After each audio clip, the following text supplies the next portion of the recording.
Welcome to Rider Club Radio, the podcast all about Kamen Rider. We're your hosts. I'm Jeff. And I'm Liam. And today we're going to talk about Kamen Rider Drive episode 22? Yes. 22. Escape from the Cursed Mirror of Lemuria. Maybe next time. What happened in today's episode, Liam? All the people that we thought were dead were, I guess, actually copies. And I take an issue with this, where I'm gonna talk about this later. They're all clones, and they get beat, and then Go confronts Chase and says, "How do you treat humans this way?" And Chase says, "Oh my god, humans, what are those?" And then he reverts to the proto-drive programming briefly, and then they wipe him again, and then they shit on Brain again, and then type formula, and then Chase gets blown up, and then he comes back. That's a succinct look over of what happened. For sure. I don't put too much effort in the synopses, because I know people who are listening to this have already seen it, so just a quick recap. Play by play. Okay. Well, let's start from the beginning. What is your issue with the people being clones? Okay, alright. So, the Roid Mutants victims don't die, right? They just turn red and then they go to the hospital. So, if they're dead bodies... Well, that is a plot point from a long time ago, my friend. Yeah, but that's what's been going on, right? When the Roid Mutants steal somebody, they find them in a closet 2 weeks later or whatever. Yeah, exactly. Okay, I get that. But if they're creating clones of them and making them into dead bodies, are these people's families not gonna call and be like, "Hey, no, my husband is right here, he's not dead"? Maybe they're in a closet somewhere. They must be. It's the only fucking solution. You fixed your own plot hole while you were ranting about it. Well, yeah, I guess closets solve a lot of things. I take several issues with this episode. Type formula's god-awful looking. Oh, fuck you. It's awful. Nope. You should feel bad for your wrong opinions. I think you're full of shit. I am the only sane person in a desert of fools. The desert is made of fools. Yes, every grain of sand. Another pleb that doesn't like type formula. The helmet is great. I Yes. love the helmet. Absolutely. The bodysuit, great. Even the tires on the arms are fine. Mhm. His fucking head shoved through a Tinker toy is not fine. That's my favorite element about the suit, but this will be the third time we've had that discussion. So let's We're gonna have that discussion for the rest of this goddamn series. I don't care. Let's, for now, agree to disagree. I think the first thing I want to bring up is, what the fuck happened to Brain's character? Brain, that was one issue I was going to take with this episode. This is one of the worst we've had in a while. This will be Yeah, the it is. first episode since this podcast started where I don't go, "Oh, I liked it, it was good." Brain has been reduced to, like, he gets shit on and he goes, "Arr!" and then the episode's end. At the beginning, he was this sort of, like, really badass character who had a power that Drive had no way to fight against. He still doesn't. That's never been brought up again. Because Brain doesn't do anything anymore outside of getting shit on. Yeah, he went from this, like, mastermind behind whatever creepy scheme was happening in Heart's right-hand man to, a child laying on the floor crying and yelping about a handkerchief that was burned. Speaking of characters who don't do shit anymore, Kiriko. Oh man, she was straight up a damsel in distress. And there's nothing inherently wrong with damsels in distress if they're done well, but Kiriko is like, her character has been completely just forgotten about. Yeah, and I found it really funny that, like, they were fighting the zombie people or whatever, and Go was fine against them, but they kidnapped Kiriko like she couldn't even fucking fight. Like, outside of the suit, Kiriko is supposed to be a better fighter than everybody else. They give her the boots and the bullets, and when has she used them in the last, like, 2 episodes? Has she used them at all? None. I don't think so. What was the point of even giving them to her? Well, she used them in the episode she got him and the one afterwards. That's true, but in the long run, it doesn't seem like they're gonna make much of a difference. That's longer than Funky Spike got used. Yeah, you're not wrong. But you gotta show off all the toys. You can't just have them using 1 or 2. I had a conversation with a friend, a mutual friend of ours. Was it the dead guy? It's the dead guy. Of course it was. A mutual friend of ours who was concerned with the fact that every, like, tire change that we've seen so far has just disappeared into the aether. Well, because there's so many cars, you can't bring them back more than, like, once or two. Like, we're never gonna see Road Winter again, that's for goddamn sure. Rolling Gravity, no way.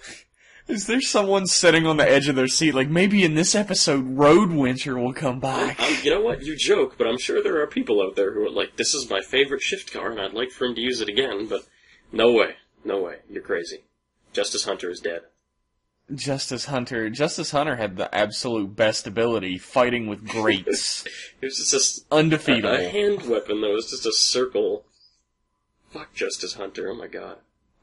I'm really glad they dropped that. After a certain period of time, they're like, alright, these weapons cannot keep being circles. We can't do this anymore. It looks so unwieldy. Unwieldy? Oh, fuck you. I'm out. I'm sorry. God, I'm sorry. I'll do 10 Hail Marys for that shit. Go do 10 Hail Kamen Rider 1s. Like, Chase is another character that's starting to grate on my nerves to the highest degree. Like, he keeps getting a little bit of character development, and then that shit gets snatched away. I was really frustrated with this episode until the very end, because, again, Chase almost becomes good, and then they erase his memory, and I was like, oh, fucking alright, we're going through the motions, and then he died. And I was like, okay, thank God, we're moving somewhere with it. Right when I was starting to get pissed off, he gets fucking killed, and then brought back. I don't know. We don't know. He wakes up in an underpass all wet, like I do on a Friday morning, and I don't know what the fuck. A Friday morning? Don't. Thursday is the night that you're going. I had to do the joke, and I picked a day at random. Okay. Thursday, wild and crazy Thursdays in Canada. Well, I don't know. I'm a university student. I don't necessarily have class every Friday. You just give away little bits and pieces about yourself every episode. Sooner or later, somebody's going to track your dumb ass down. If he's a good enough detective to piece together the evidence, he'll deserve it. Well, I'll have to get another co-host when you're murdered in your fucking sleep. Murdered for liking Ryuki. How dare you say Ryuki's a good show? Ah, I'm going to stab you with my Kamen Rider blade. Kamen Rider Black. Don't laugh at my shitty... Anyway, this episode was disappointing. Yeah. On quite a few levels. Another thing, I guess we're, like, deep into the analysis of the episode, but, I was really disappointed with the reveal of Type Formula, honestly. That was so great, wasn't it? It was like the end of last episode, it's like, Type Formula! Rock music and everything, and you're like, oh shit, it's finally gonna happen next episode! And then next episode, it's Shinosuke limping into a police station with the fakest neck brace I've ever seen in my life. Yeah, the smoke clears and you see Type Formula and you're like, oh, he's about to kick some ass. Nope. Here's a flashback. Well, kids, we have this thing called a special effects budget. And we blew it all on that time stop effect in the last episode, so we're just gonna go ahead and skip all that. I thought when he walked into the police station with the neck brace, I thought, I swear to fucking God, if this is like some Movie Wars continuity, and he got beat up in Movie Wars or something, I'm gonna kill somebody, but no, it didn't go that way. Go was there, though. Go was... Once Movie Wars is over, Go no longer existed. That's true. He's gonna be erased from the timeline forever by Who's That Guy. Speaking of Who's That Guy, real quick, side note, that song is great. Go listen to the 5 seconds of it that they have up on YouTube now. It's pretty catchy. Did they take down the full video? It's not the full video, it's like a minute of a 3.5 minute song or something. I'm sure we'll get our hands on it after the movie comes out. Yeah, tomorrow, as a matter of fact. Today, I guess, when you guys listen to it. Oh, really? Oh, wow. I didn't realize it was so close. Yep. Shit. That's when the song comes out. I don't know about the movie. I think another thing about this episode, the bit at the end with Chase under the underpass, I don't think that should have been there. I think we should have saved that for the next episode. I think leave it for a week with that huge plot point of, like, Chase is dead and he was never redeemed. That would have been cool. Maybe they were just trying to avoid all the, like, angry emails and fan letters singing in, like, Chase is my husbando, how dare you kill him? Oh, how dare you move the plot forward. Ah. Everything has to stay exactly the same. Yeah, well, fuck. What else did you think about Drive episode 22? Did you have anything else? They made a very consistent character with Q for a while, and then he got his own episode, and now he is the most inconsistent character on the show.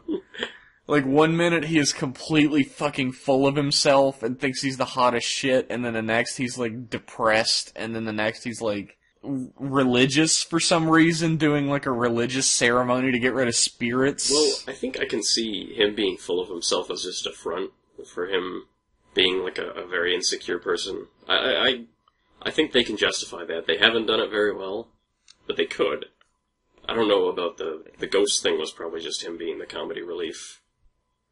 For those who don't remember, Liam said that Q reminds him of himself.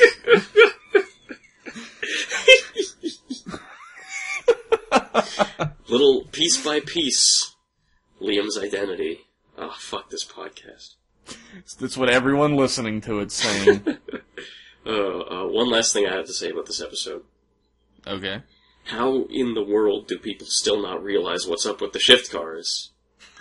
I love every episode somebody's like, oh, Shinosuke's cars are so great. Wait a second, isn't the Kamen Rider car themed? There couldn't be a connection. There just couldn't. They never even... They're like, Shinosuke drives around the car that Kamen Rider drives. He wears the wrist brace that Kamen Rider wears. He has the cars that Kamen Rider has. And he's never around when Kamen Rider is around. And he has the same voice as Kamen Rider. But... To be fair, what? None of them have actually seen Kamen Rider. Except now... Gen. Gen has seen Kamen Rider. He's the only one. Okay, I'll give you that. And there have been photos of Mach. Okay. I'll give you that, but still, fucking, the shift car, like, when Gen picks up Daiko Traveler, whatever the fuck it was called, and it, like, it lights up and makes some sounds, okay, it's a toy car. Even if it drives off on its own, that's suspension of disbelief, that's superior Japanese toy tech, Toei, I don't know. But if you throw a toy car at a zombie and the zombie explodes into flames and then bursts into ashes on the floor, and they put it down and, wow, toys these days. These toys, they're so well made, they just destroy zombies now. Yeah, I believe it. I guess it was the comedy relief, so I guess they're supposed to not have any serious plot lines tied to them beyond their own, like, pet episode, but fuck. I wonder if we're gonna get a pet episode for the Chief. Oh, I'm sure we'll get at least one. I want that. I know you don't like the Chief, but I do. And I want to see that episode. I'm not a big fan of the Chief, I'm sorry. I like his horrible special effects that happen every time he mugs at the camera. So what do you think is going to happen next with Chase? I think there's going to be a very short period of time where we're going to be led to believe that Chase is going to join the good guys. Like they're rehabilitating him, or like Kiriko is taking care of him or something. And then they reprogram him again. That's probably... You're probably not wrong, because like I said, the big toy scans don't say any new Kamen Riders until next month, so we have to stretch this plotline out for a couple more weeks. 2 or 3 more weeks. Here's a question. Do you think the mock driver is killing Go? Killing Go. I remember there was a few mentions back when Go first appeared that he can't use the mock driver for more than like 10 minutes or something. There's a time limit, and that was quickly forgotten.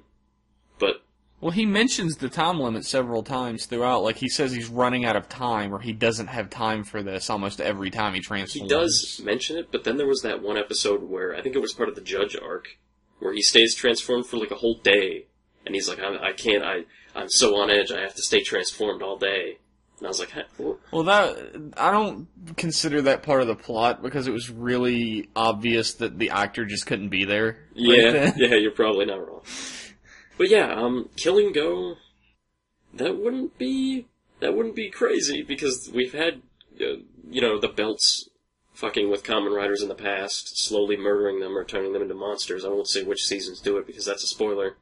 But it wouldn't be an alien concept. And the mock driver is dangerous, so you might be right. We'll have to wait and see. I don't want Mock to go. Like, as big of a huge dildo as he is, I love his suit so much. And I like his character, like, butting heads with everybody else. It adds some much-needed drama. Yeah, I do like Mock's relationship with Go. Like, Go thinks Roid Mutes can be what the fuck is the word I'm looking for here? Redeemed. And Mach doesn't... Mach doesn't think that. Fucking Shinosuke thinks Roid Mutes can be redeemed, and Mach doesn't think that Roid Mutes can be redeemed. I like that sort of relationship they have, that conflict they have constantly. And I think we had a pretty good look at the fact that Go isn't like a heartless dickhead in this episode when he sees a spark of humanity in Chase and doesn't attack him afterwards. When he mentions humans. I remember that. That was good. That was good. Like, maybe Go is learning a little bit. And, in a way, maybe I'm seeing this episode in a new light suddenly. Because it was like Go saw a little bit of humanity in Chase and decided maybe inwardly not to attack because of that humanity. And Shinosuke then sees that there's no other alternative and that humanity is gone, so he destroys Chase. I guess Shinosuke says what we've been saying, where whenever he starts to make some progress, they're just going to fucking erase him again, so what are you going to do? That's what you get for having a DVR for a friend. But apparently, well, I don't know what the fuck is going on. How did he survive getting his core destroyed? Maybe it's some special 000 thing that he can do. I don't know. A few people in the general were positing that maybe his special ability being 000 is the ability to regenerate no matter what. Like, if there's a piece of his core left, he can regenerate fully. Oh, so he's like Cell. Yeah. I see. What if we also established this episode that Medic is able to create clones of people? So... Oh, like she created a clone of Chase. Maybe either the one under the underpass is a clone, or the one that Drive killed might have been a clone.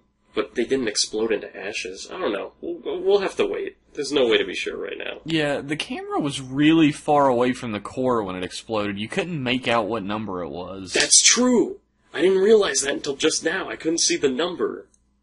Fuck. Yeah, I sort of noticed that when it happened, but I didn't think much of it because I knew Chase wasn't dead. Yeah, obviously. I wasn't trying to be like, is that Chase's number? Is he really dead? But, like, how they justify him not being dead is the interesting part. Like, what are they going to do with him? Yeah. I really think they're going to do the recuperation, rewiped storyline. Yeah, you've been right. As much as I don't want to see it. You've been right in the past, I'm sure. Something not dissimilar to that will be in the next few episodes. You've been right in the past. You were right once or twice, Jeff, right, so I'll believe you. Not quite close to washing off that Foundation X combat. We're making steps. Fuck you! You had to bring that shit back up, didn't you? Yeah, everybody's been watching like, oh yeah, that. Oh yeah, this guy's a fucking idiot! Do you think Brain is going to be the main villain? No, we've discussed this before. I think Brain is going to expose a weakness in the organization and then die.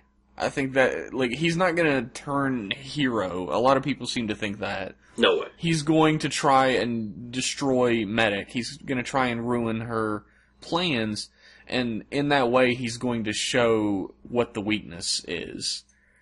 And I imagine his sacrifice will lead to us finding the actual main villain of the series, the promised number that they're all looking for. See, the reason why I think you're wrong is because Brain is the only Roid Mute, like big boss Roid Mute, that hasn't been fought a bunch of times. I think he fought him once in the episode when he turned into Type Wild and got his ass kicked.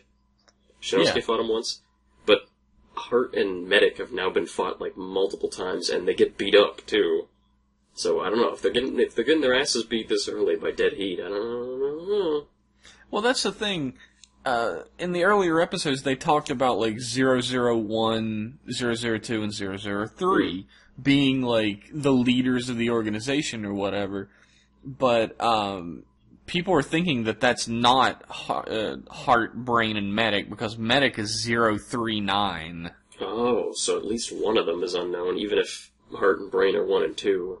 So, I think Heart and Brain, if they're any high numbers, are 2 and 3. And I think number 1 is going to be the main villain of the series. Yeah, you're probably... We'll have to see about that. Heisei Kamen Rider has sort of a bad habit of not actually showing you who the main villain is until very, very late in the series. Oh, well, Showa does it too. How many Showa series have that episode where, like, oh, Kamen Rider, at last I, the great leader, will reveal my true form? How many Kamen Rider episodes have a blinking beacon on the wall telling people what to do, though? That's few? the main villain. That's, okay, alright. I mean, there's no, like, red telephone with a blinking light on it telling Heart and Brain to go kill Kamen Rider. There should be. I'd like that a lot more. If there was a big bad guy. Every season needs that shit. That would be amazing. Is that all we have to say on the new episode? I think so. Maybe Foundation X is the main villain. Probably. Because they're still around. Almost certainly. You know. That's all we have to say about that episode. Alright, what do you want to talk about now? I know you wanted to talk about Kamen Rider Black because you just finished the series. Yeah, I finished Kamen Rider Black on Friday, I don't know. I marathoned like the last 11 episodes in one sitting, which was great. And the series overall, if you haven't watched it, definitely give it a look. It starts off really strong, it drags a bit around the middle, it gets quite repetitive with the Monster of the Week stuff, and the formula starts to get played out, but right when you start getting bored of it, Shadow Moon awakens, and the series gets fucking great from then till the very end. And I think it's a good series because I think it's Golgom and the villains that really pull it across. Because you have, like, in Kamen Rider, you have a lot of cults and, like, neo-Nazis and weird worshipping gods and stuff, but Golgom is really, really culty. And I know if you watch late enough into, like, the halfway point when Shadow Moon starts to get almost about to be born, they treat him with this sort of messianic reverence, and they talk about how his coming will herald the age of Golgom, and it's such a great aesthetic that they have going on with the robes and the way they act. They're really great villains. But I think the number one thing that pushes it over into being more than just like, oh, it's a decent series is Nobuhiko and his relationship with Kotaro. I think if it wasn't for that, it would be a good series, but there wouldn't be really anything special about it. I think Shadow Moon is the big kicker. I feel like that's mostly what other people agree with, though. Like, if you ask anybody what the best villain in Kamen Rider history is, like, 9 times out of 10, they're going to tell you that it's Shadow Moon. Yeah, I think if Black had any problems beyond the ones I've already said, it's that the whole Nobuhiko Kotaro thing wasn't explored enough. There's, like, after Shadow Moon appears, there's still a few Monster of the Week episodes, and I was like, what are you doing? You have, like, this perfect thing right in front of you. It writes itself, practically, the tragedy, like... I felt like it was a bit of wasted potential on that part, but I still thoroughly enjoyed the Shadow Moon subplot. I think you have to dangle that in front of the people's faces a little bit, that it's happening, because if you just have it all happen at once, you're like sort of blowing your load early. Yeah, that's true, and the end to that arc is really good. I won't give it away, but it's definitely watch Black. It does some things better than any other Rider series I've ever seen in my life. That among them, for sure. The monster suits are amazing. You've seen those, Jeff, right? You've watched. Oh, yeah, absolutely. They're so consistently gross-looking and scary. I think they're better than what we have today, in terms of, like, monsterishness. I love them. They're creepy. Yeah, I think there's a certain level of, like, hideousness and monstrousness. Like, in a lot of Kamen Rider series, especially, like, Heisei series... And, Showa series had rubber-suited guys that are obviously wearing costumes. But Heisei series have these big, bulky-looking monsters that, like, look very shiny. Mm-hmm. Plasticky. And, yeah, plasticky.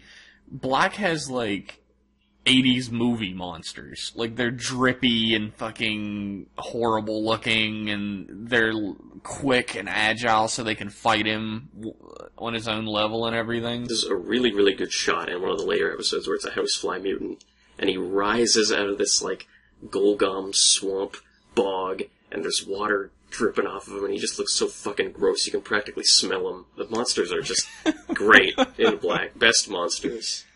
Also, that's what you want out of your monsters. You want to be able to smell their fucking stank through the screen. It's awesome. Also, the music was top notch. No better music in all of Kamen Rider. Yeah, if I had to pick a favorite song, it's already been our ending theme. Yeah, it might have been the first episode ending theme, wasn't it? It wasn't the first episode. I think it was number 2. But it's Black's Henshin theme, his second Henshin theme, the one that starts out with the Tabernacle Choir. The choir, singing. yeah. That's a great song. That's it up really there. is.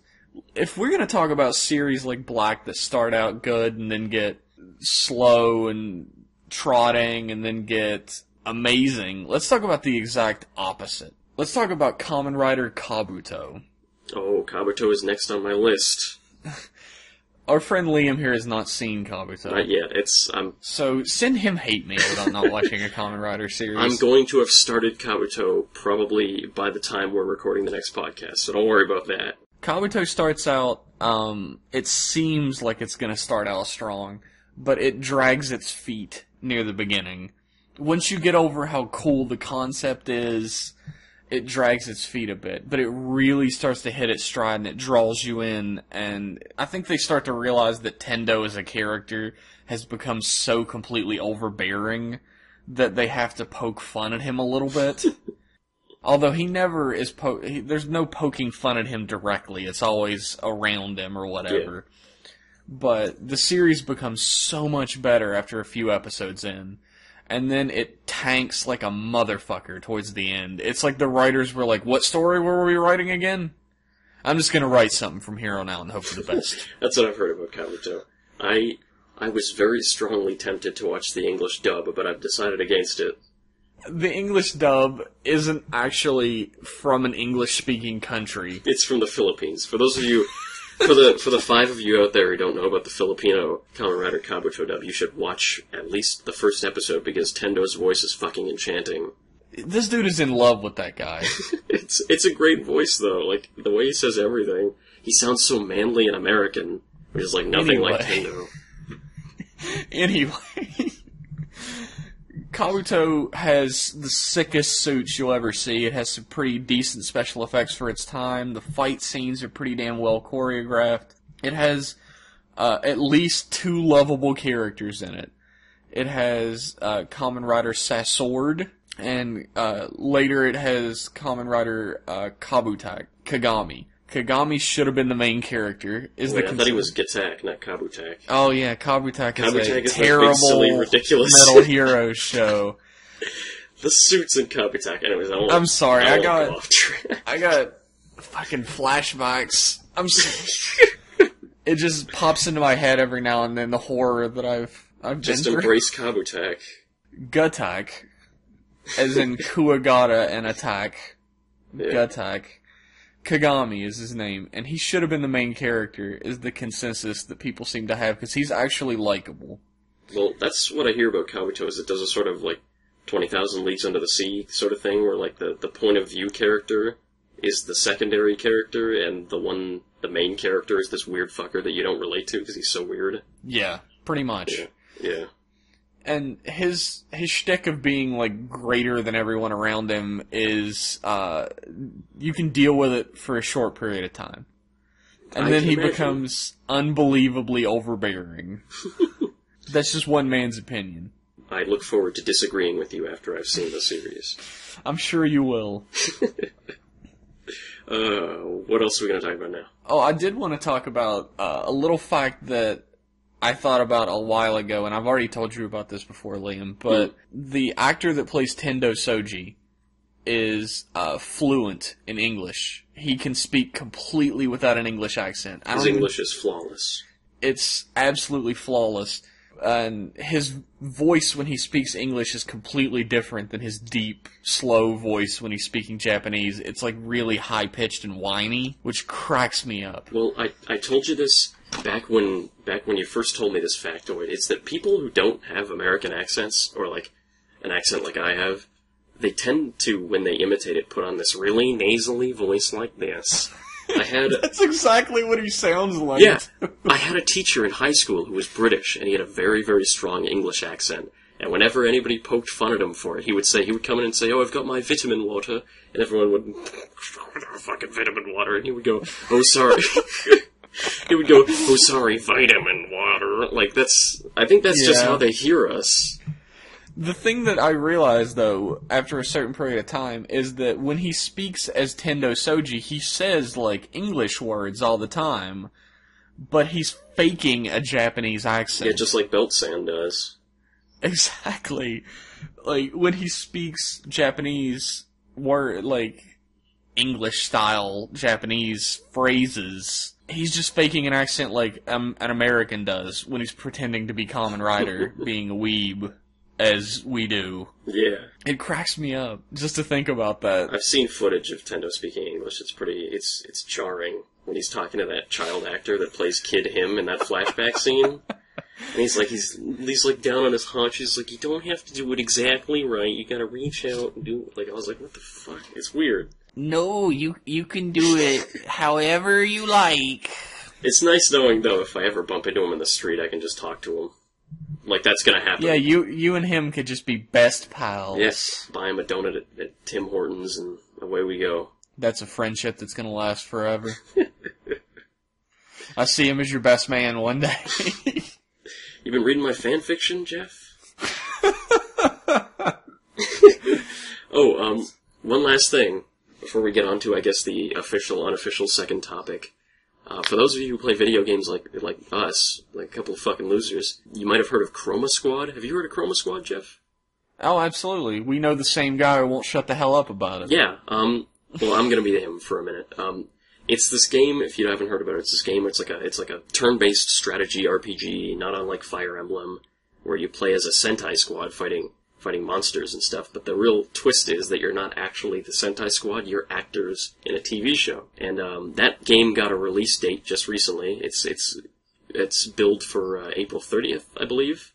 And I think. Yeah, I like how we're a year late to be advertising for this, because they did like a Kickstarter and everything. I swear I haven't been paid, I'm just interested in the game, and they have, one of the Kickstarter stretch goals was a solo rider mode, and that made it. So I'm pretty hyped to play that. I'm pretty hyped about that too. The rider looks mysteriously like Kamen Rider Drive wearing a scarf. I wonder. But yeah, I'm pretty excited for that game. If you haven't heard of it, search Chroma Squad on Google. It'll come right up there. It is the sickest shit. It's pretty baller. So what is the official second topic of today? Well, you said you wanted to talk about movie riders, right? Yeah, movie riders. The whole concept of a movie rider is hilarious to me.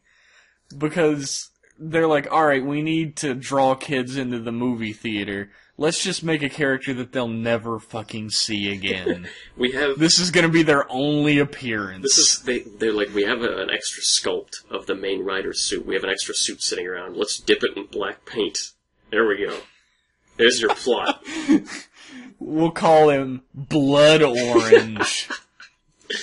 Blood Orange guy. God, fuck that movie. We're talking about movies again, and they're all bad movies. Some of the movies are, I don't know, I'm not gonna lie to the viewers like that. Look, not all Rider movies are bad, but the crossover ones, more often than not, are disappointing experiences. There are some really great Rider movies. We talked about it before, like, A to Z Gaia Memories of Fate, the double movie. Kamen Rider J, very, very entertaining. There's good ones around. There's good ones. I think people in the general said we had shit taste because we like Jay. What the no! I think somebody mentioned that. They were like, Jay? What the fuck? That's just Ultraman. And yeah, it is, but he's got bug eyes, so he's Kamen Rider. Fuck you. If you're listening to this, I'll fight you. Find out where he lives and track him down and you fight him. Why you think I'm dropping the hints, fucker? Get at me. Liam Soji found dead today in his dormitory apartment. I'm trying to throw him off. Stabbed with a Kamen Rider blade figure. What is your favorite movie rider, Jeff? Movie riders, get a bum rap. Actually, they don't get a bum rap. They get a very deserved rap. I was just gonna say. As being awful costumes that are just the main rider in a different color. Like, the Kabuto movie riders are called Kabutack riders. They thought they were being clever because they're all just Kamen Rider Kabuto with shit stuck on their helmet. No shit. They were like, let's just call them this and nobody can complain about it. The only movie rider I came close to liking was Femme from Ryuki's movie. And Ryuki's movie was terrible. But Femme at least... What did Femme even do in that movie? She was like a thief who seduced men and then stole their stuff. And then she was Shinji's girlfriend. And then...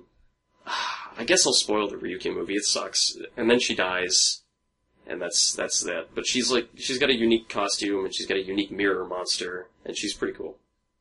So level with me here. You're telling me someone in Ryuki dies? You know what? I would never have believed it if I didn't see it with my own eyes, but it was right before me. I would have to see this movie to believe that. There was one other movie writer in Ryuki Verde, but he had the misfortune of being in the 13 Riders TV special. That's where he was introduced.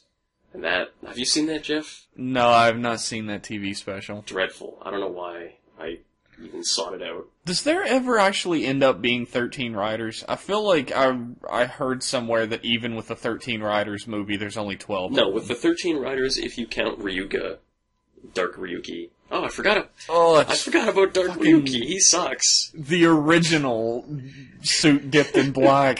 If you count Dark Ryuga, there are 13 riders. In the actual series, I think if you really go out on a limb and count Alternative and Alternative Zero, there's 11 or 12. They really never should have said 13, because they didn't have time in the end to put all of them in there. I mean, I guess they could have had time, but they didn't use it very effectively. Movie writers have become, expected at this point. So every time a new movie comes out, they're like, alright, who the fuck are we even gonna make for this? They're a staple. And in the Gaim movie, they were like, hey, you know what we don't have? Apple. People were expecting Apple, right? I remember when everybody wanted an Apple Rider, and now we have 12 Apple Riders. It's beautiful. What? No, there's Malice, the gold apple, then there's the silver apple, then there was Jam, and now in Gaim Gaiden there's another Apple Rider who's like Takatora's butler or something, and then Baron gets another Apple Lock Seed.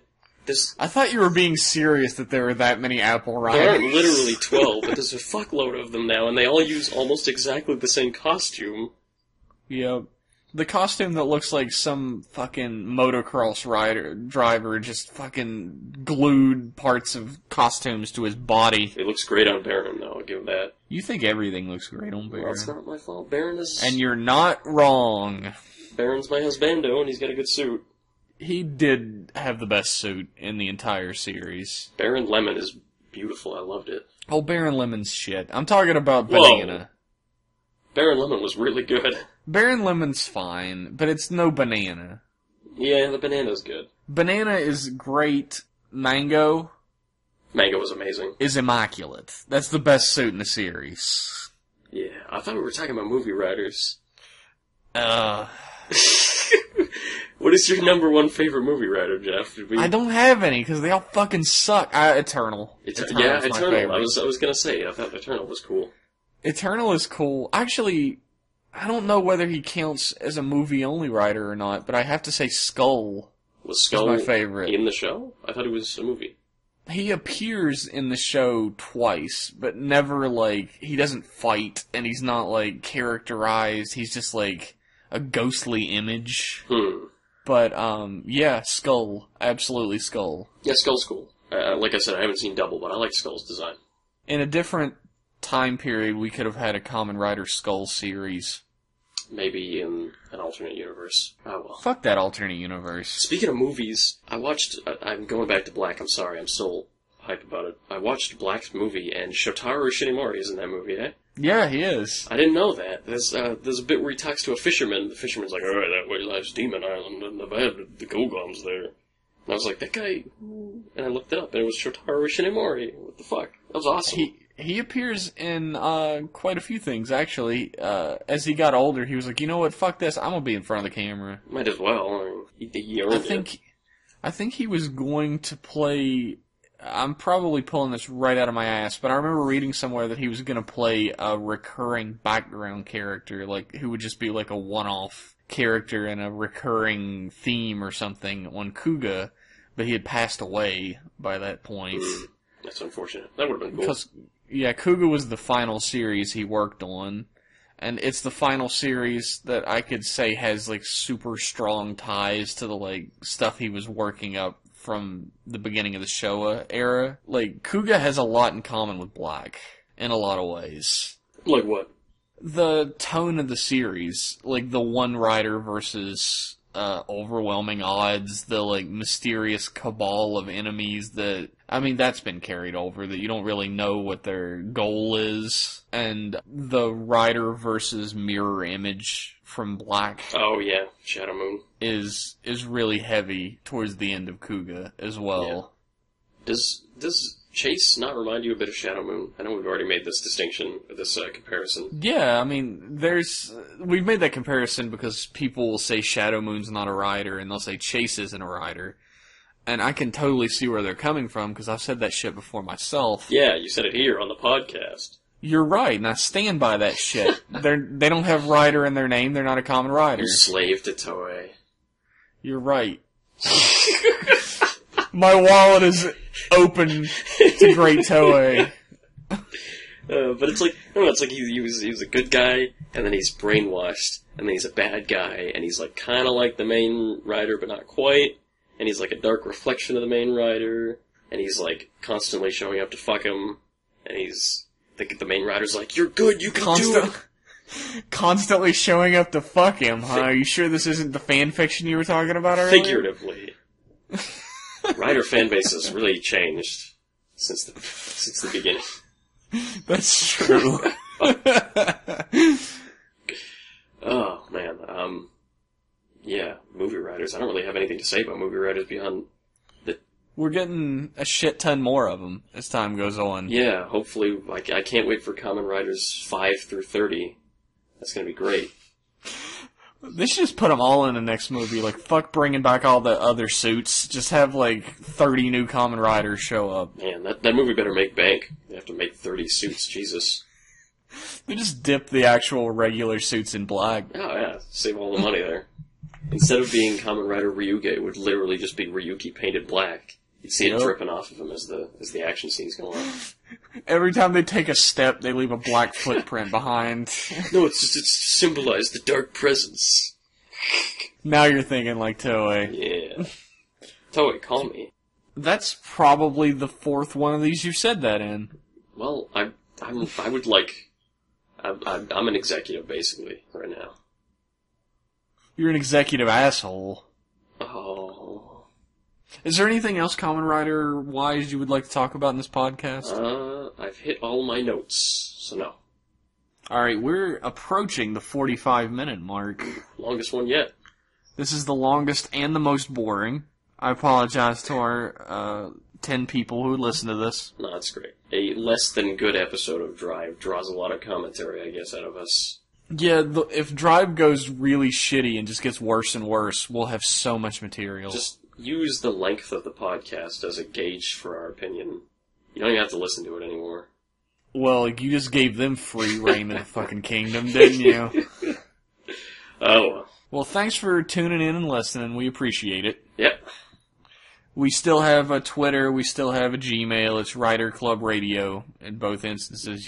And we have a blog now with an RSS feed. Yeah, go to riderclubradio.wordpress.com. As usual, no caps or numbers or underscores or whatever. And I made the RSS feed a big red button that should be visible if you scroll down a little bit. So go there, and it works on your iTunes. So do that. I don't know how RSS feeds work, but click on it and do the thing. Put it on the thing. Listen to us. Enjoy it. Yeah. And tune in next time where we'll be talking about the next one of these things. That TV show about the transforming guy. Beetleborgs?